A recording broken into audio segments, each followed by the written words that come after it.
Hi, I'm Mary, and this is another magical math moment. In this video, we're going to be looking at what's going on when we have to factor quadratic expressions when a is not equal to 1. So again, we're talking about standard form, ax squared plus bx plus c. Here are the steps for you. The first thing you need to do is find the factors of a times c, which add to b. Then you rewrite b with those factors. Then you're going to factor by grouping, and you'll finish it off. Okay, let's look at an example and see if we can put this together. So here I have an a value of 3, a b value of 5, and a c value of 2. So now I'm looking for factors of ac, 3 times 2, which add to b, 5. So factors of 6 are 1 times 6 and 2 times 3. If I add 1 plus 6, I get 7. That's not the pair I'm looking for. 2 plus 3, however, is. Yay, we can smile. We're going to use 2 and 3 to rewrite the middle term. So I still have a 3x squared. I'm going to replace 5x, however, with 2x and 3x. And then 2 is at the end. Now, before we keep going, just to kind of refresh you here, we're rewriting 5x as 2x plus 3x because when you combine those, you get 5x. After we have our 4 terms together, hopefully you remember that that indicates you have to factor by grouping. So we're going to go ahead and factor out a GCF of the first pair. The only thing that they have in common is x. So I'm going to bring an x out. I'll divide my first term and I get 3x. Over here the x's go, so we have plus 2. The positive sign comes down. 3x and 2 only have 1 in common. Obviously anything divided by 1 is itself, so this is just going to stay to 3x plus 2. These are the same. That's one factor we have. The GCFs on the outside become the second factor. So there's your factored form. Now you might be looking at this and saying, wait a minute, Mary, there's an easier way. Oh no, the paper fell.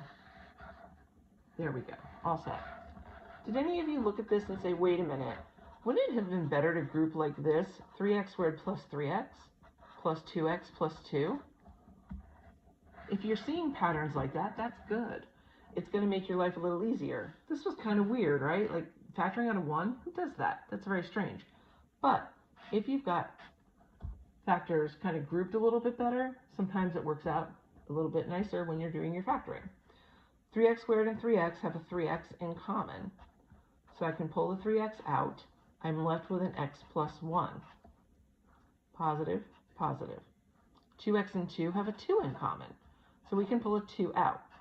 Once we do our division, we're left with x plus 1. So I have x plus 1 as my one factor, and 3x plus 2 as my other. So no matter how you saw it, you get the same answer, which is kind of the cool thing about math. Lots of ways to do things. That's also the most frustrating thing about math, but that's okay. Let's try another one. This time we've got a negative in here to contend with. So in this one, a is 4, b is 8, c is negative 5. So our factors of AC this time are 4 times negative 5, or numbers that multiply to negative 20 that add to the middle term, positive 8. Okay, we got to think a little bit here. One option is negative 1 times 20. Negative 1 plus 20, when I try it, gives me positive 19. So I know I have the order of the signs right, the smaller number's negative, but obviously the value is off. Let's try negative 2 times 10. Negative 2 plus 10 is 8. Haha, that wasn't so bad, right? You'll notice when I'm listing factors out, I tend to go kind of in order by smallest to largest. Well, I guess if I'm going with integers like this, negative numbers, I'm going largest to smallest. Anyway, you get the idea. Let me show you what I'm talking about. So if I list out all of my factors, I'm going 1, 2, 4, 5, 10, 20. I like to do that so that they go in order. Now I know the negative is kind of throwing things off here, but if you list them like that, you're less likely to miss one of them. Okay, back to this problem though. I've got 4y squared. I'm going to rewrite 8y using negative 2 and positive 10. So negative 2y plus 10y minus 5. Now, just for the sake of argument, this is probably the better way to do it, but I want you to see one where the third term is negative. So I'm going to flip those signs, these terms around, I should say.